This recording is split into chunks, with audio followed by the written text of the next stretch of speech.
Salam, salam outsider, le débrief commence maintenant. Le Real Madrid l'emporte aujourd'hui 1-0 face à Liverpool et le Real Madrid remporte sa 14e Ligue des Champions. Franchement, on va être très sérieux. À un moment donné, il faut qu'on nous respecte. Cette équipe du Real là vient de faire, à mon humble avis, quelque chose d'extraordinaire. Pour moi, sincèrement, toutes les autres Ligues des Champions ne m'intéressent pas. Les 13 autres, bravo. Mais cette 14e là, c'est peut-être celle qui a le plus de valeur. Parce que le parcours qu'ils ont fait cette année a été sensationnel. Mais au-delà de cela, qui disait ou qui pouvait prédire en début de saison que ce Real-là irait en finale? Qui aurait prédit cela? Mais au-delà de cela, qui aurait prédit que ce Real-là irait en finale et que pour aller en finale, ils allaient avoir un des parcours les plus difficiles, je dis bien, de l'ère de la Ligue des Champions moderne. Ce Real-là a eu à battre Chelsea, tenant du titre, une très belle équipe menée par Thomas Tuchel. Vous-même, vous savez, c'est pas des tocards. Les boys de Chelsea, les Mason Mount, les Timo Werner, ils étaient à ça de se qualifier au Santiago Bernabéu. Ils ont eu à battre Manchester City, l'équipe qui dépense le plus, je dis bien, dans l'histoire du football moderne. Ils ont de l'argent, ils ont un excellent coach, ils ont tout ce qu'il faut. Malheureusement, ils sont tombés eux aussi sur qui? Sur Karim Benzema en plein Ramadan. Et ouais, il fallait pas le faire, le gars, il fallait pas le fâcher. Ils ont éliminé le Paris Saint-Germain. Ils ont éliminé le Paris Saint-Germain de Kylian Mbappé. Ils ont acclamé Mbappé et ils sont allés gagner la Ligue des Champions dans la ville de Mbappé. Franchement, cette équipe-là, elle est indisciplinée. Je vous dis, le Real, cette saison, ce qu'ils ont fait, à mon humble avis, et ça fait longtemps qu'on regarde le football, pour moi, c'est un des parcours les plus difficiles et des plus respectables que j'ai vu avoir ces dernières années en Ligue des Champions. Cette équipe-là, c'est une équipe de tocards. Franchement, on va être sérieux. En début de saison, je ne donnais pas cher de leur peau. Je ne pensais pas qu'ils étaient capables d'aller en finale. Ils ont perdu face à Sheriff Tiraspol. Il y a des gens, ils ont oublié. Nous, on n'a pas oublié. Et même malgré ça, ils ont sorti Paris, Chelsea, City, Liverpool. City, champion d'Angleterre. Paris, champion de France. Chelsea, champion d'Europe. Liverpool, saison extraordinaire. Tous les matchs possibles qu'ils pouvaient jouer, ils les ont joués. Ils ont gagné 2 cups chez eux. Ils ont perdu le titre de Première Ligue à 1 point et la finale de Ligue des Champions à 1 but. C'est pour dire à quel point aujourd'hui, je vous dis que ce parcours, cette saison du Real Madrid, je suis désolé, elle est extraordinaire. Je peux tourner ça dans tous les sens possibles, mais je le répète encore une fois, elle est extraordinaire. Franchement, bravo à eux. Une finale, ça se joue pas, ça se gagne. Depuis qu'on est petit, on nous répète ça, ça se joue pas, ça se gagne. Mais à un moment donné, je dis bien, le Real, il gagne, mais il gagne comment? Il gagne comment? Il gagne comment? C'est-à-dire que nous, on est là, on regarde le football, mais désolé, aujourd'hui, je suis obligé de le dire, mystiquement parlant, surdimensionnellement parlant. Et là, j'ai même envie d'appeler Doctor Strange, parce qu'aujourd'hui, on peut parler de multiverse. Je ne comprends pas comment cette équipe du Real là, à chaque fois, elle s'en sort. À chaque fois, elle s'en sort. Quand on a vu ce match-là, on savait très bien, je dis à la mi-temps, que le Real allait gagner. Quiconque se respecte, quiconque a regardé cette saison de football savait que le Real ne pouvait pas perdre le match. Mohamed Salah, il a raté.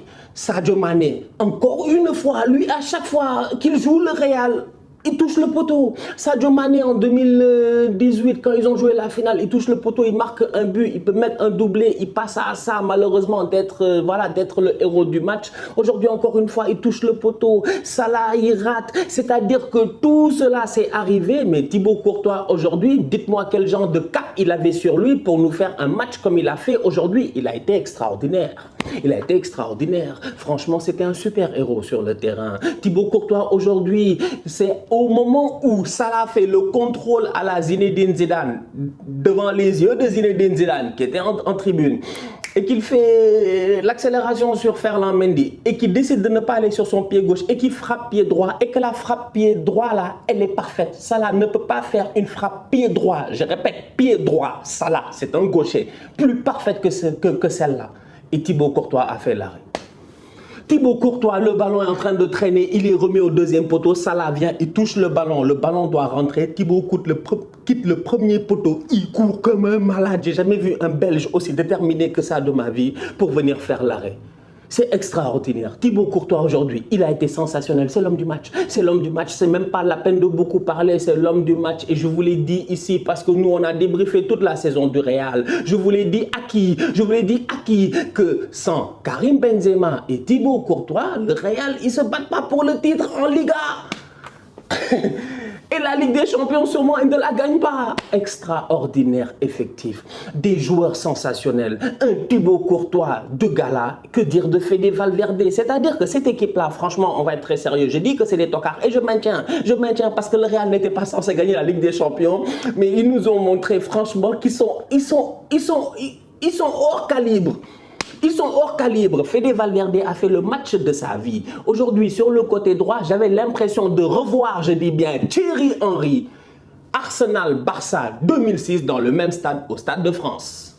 Quand Arsenal perd 2-1 face au Barça dans les 10 dernières minutes, quand Thierry Henry était sur le côté en train de faire des accélérations sur les Puyol et les Oleguer, c'est ce même Thierry Henry que j'ai vu aujourd'hui réincarné en Fede Valverde. Il a été extraordinaire, mais franchement, fait des contrôles de balles, il sait faire course, il sait faire accélération, il sait faire, il a tué Robertson. Fede, au-delà d'être offensivement pertinent, avant même que tu lèves la tête, il y en a un qui est là à côté de Casemiro, c'est Fede Valverde. Mais Fede Valverde, on va être très sérieux, mais aujourd'hui, le Real a joué avec 12 à 12 avec Valverde. Valverde à lui tout seul, c'était 2 joueurs. Il a été sensationnel, franchement, mais bluffant l'enfant, bluffant, très bluffant. Je vous dis, cette équipe-là, elle est extraordinaire, Benzema. Ils n'ont pas un tir cadré. Quand je dis que c'est mystique, franchement, ne me prenez pas pour un fou. Parce que nous, on n'est pas fous. Ils n'ont pas un tir cadré.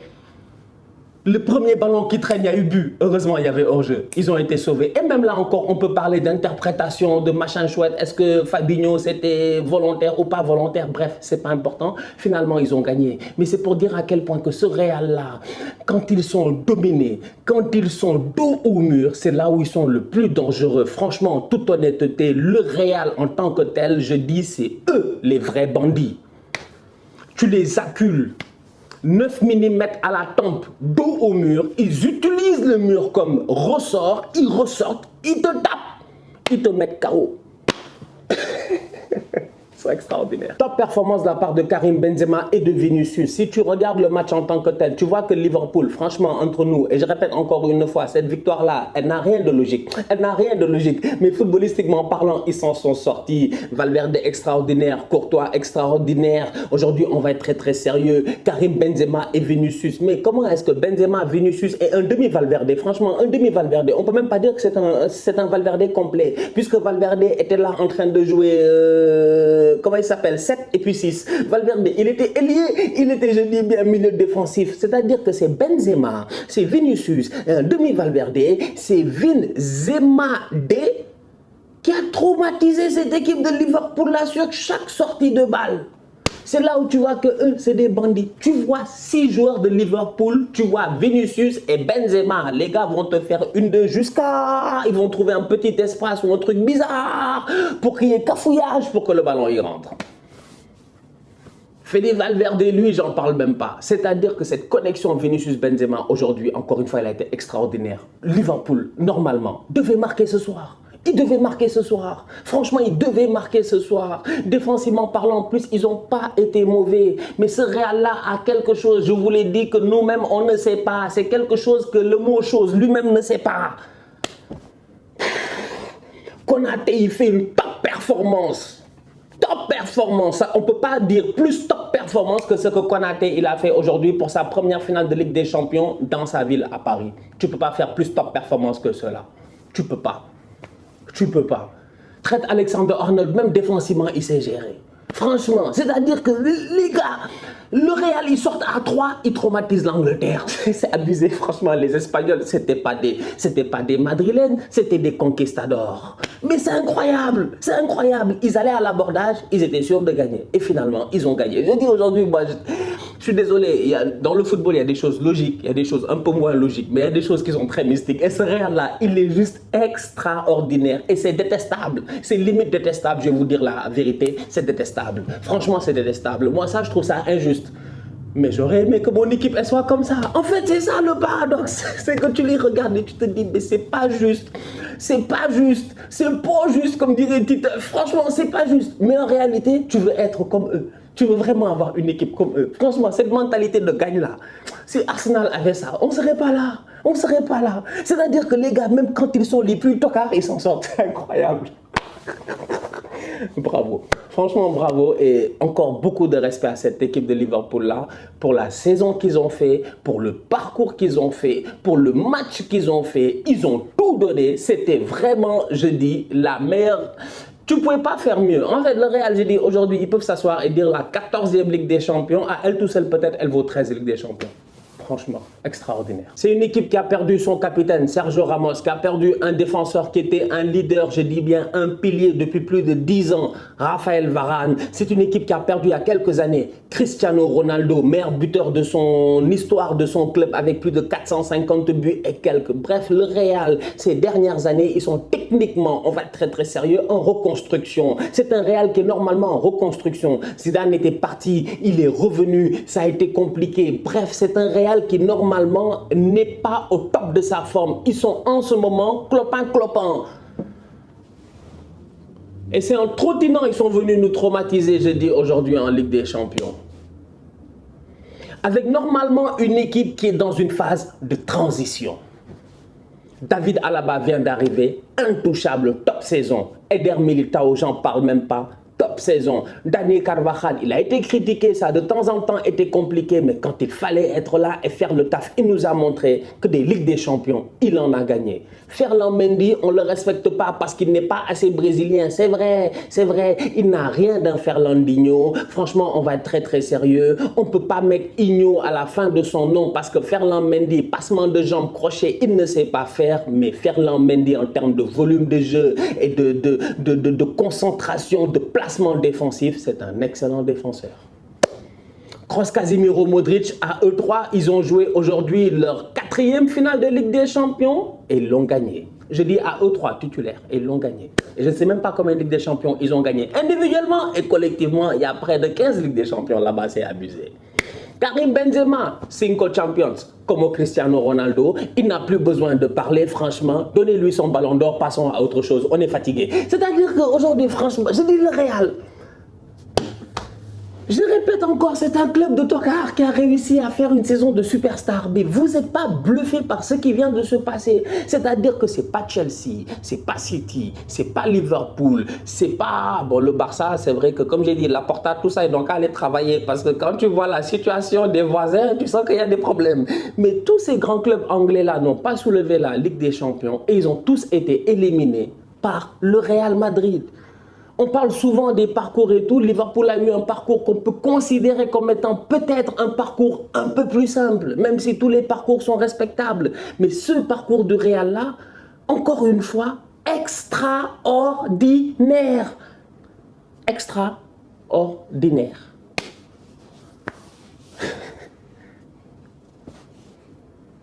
Thibaut Courtois, il a été extraordinaire. Ils ont tous été très très forts. Carlo Ancelotti, il est là sur le banc, il se fatigue même pas, il baisse un sourcil, il lève un sourcil, bah! T'as des anges qui descendent du ciel, les choses se passent. La foudre, pouf, les buts.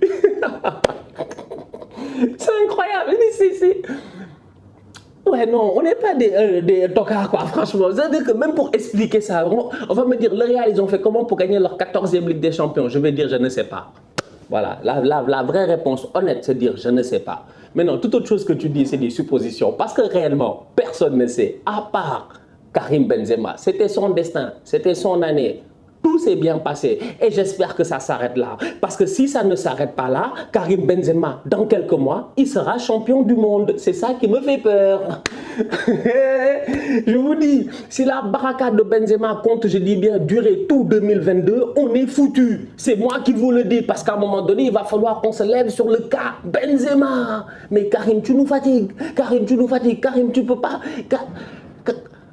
Karim, toute la chance, tu l'as monopolisée. Partage un peu, c'est pas possible. Tout s'est bien passé cette saison. Je dis bien, tout s'est bien passé cette saison. Machallah, Dieu merci. On va voir ce qui va se passer pour lui. Mais si la tendance se maintient et que la baraka suit son cours, Karim Benzema sera champion du monde en décembre prochain. C'est incroyable. Grosse pensée pour Sadio Mané. Eh ouais, Sadio Mané, peut-être que le Ballon d'Or se jouait lors de cette finale, peut-être que le Ballon d'Or s'était déjà joué. En tout cas, c'est pas nous qui votons, donc on n'a pas beaucoup d'impact dans la décision du Ballon d'Or. Mais Sadio Mané nous a fait une saison de Ballon d'Or. Franchement, en tout cas, nous, en tant que Sénégalais, il a été extraordinaire pour nous. Il a remporté la Coupe d'Afrique des Nations. C'est-à-dire qu'aujourd'hui, ok, c'est à travers le monde, on ne veut pas respecter la CAN, c'est votre droit. Mais pour nous, franchement, ce trophée continental-là, c'est le Graal, franchement, c'est le top du top et c'est le plus beau trophée qu'il aurait pu gagner et c'est lui-même qui le dit. Donc aujourd'hui, je regarde ça et j'ai envie de dire que Sadio Mané, il nous a rendu fiers, il nous a fait plaisir. C'est dommage, c'est comme ça, c'est le football. Cette équipe de Liverpool-là n'a pas été déméritante, absolument pas, je dis. Ils peuvent avoir des regrets, mais en réalité, ils ne doivent même pas avoir des regrets. Parce que je dis, ils sont juste tombés face à un marabout plus fort que eux. Non, top performance de la part de Liverpool. Très beau match de la part du Real. C'était une belle finale, mais grosse pensée pour Sadio Mané. C'est dommage, mais c'est bien joué. 45 minutes de retard ou un truc comme ça, c'était du jamais vu. Et finalement, tu te rends compte que, je vous ai dit, tout s'est bien passé pour le Real. Vous avez déjà vu les Anglais jouer à 22h, 21h30? Jamais de votre vie vous avez vu ça. Les matchs de première ligue, tu n'as jamais vu un match de première ligue à 21h. Les Anglais ne jouent pas à 21h, ils ont d'autres choses à faire, je dis bien, tranquille. Eux, ils jouent tea time, ils jouent bien vers midi, ils jouent bien vers 13h, vers 14h, vers 15h, mais certainement pas à 21h. Les Espagnols, il n'y a que eux qui nous mettent des classicos à 22h. On a vu ça, même pas la dernière fois, le Barça, il joue dernier match du championnat, aucun enjeu contre Villarreal. 22h. Et comme par hasard, la finale qui devait se jouer à 19h45, elle finit à quoi? À quelle heure? 20h45, elle finit à 22h. Bref, aujourd'hui, je dis que tout c'est parfait. Non, c'était parfait. Je dis franchement, non, je suis à deux doigts d'appeler Florentino Pérez pour lui dire, tonton, dis-moi, c'est quoi le bail? C'est comment tu fais? Parce que nous aussi, on a envie de percer, mais on ne sait pas comment faire. Parce que franchement, c'est réel là. Quand on dit les étoiles sont alignées, non, franchement, les étoiles étaient alignées. Jusqu'à l'heure du coup d'envoi, c'était parfait pour eux. Ils ont l'habitude de jouer à 22h. Ils aiment ça. Ils étaient tranquilles et ils ont performé. Franchement, il n'y a pas de hasard. Même si hasard n'a pas joué. Pourtant, il était en forme. Hein. C'est dommage. La famille, avant de vous laisser, on se capte dans quelques jours pour la finalissima. Et ouais, le vainqueur de la Coupe d'Europe contre le vainqueur de la Copa América. Donc ça va être l'Argentine contre l'Italie. Léo Messi pour aller chercher un autre trophée ou les Italiens pour se consoler du fait qu'ils ne sont pas allés en Coupe du Monde. En tout cas, c'est un match qui va être très très intéressant. Un match qui va être disputé parce qu'on s'attend à avoir 2 11 de départ presque type. Donc du coup, la famille, on se capte dans quelques jours, dans même pas 3 jours pour un nouveau débrief. D'ici là, on continue à liker, on continue à partager. Félicitations aux merengues. Je vous dis, c'est vous les bandits. C'est vous les réfés, c'est vous les bandits. Il n'y a rien à dire. Vous avez gagné encore une fois. Bravo et félicitations. On continue à liker, on continue à partager. On s'abonne, on s'abonne, on s'abonne. On est ensemble, on est en santé, c'est le plus important. Et on reste en santé aussi. Tous outsiders.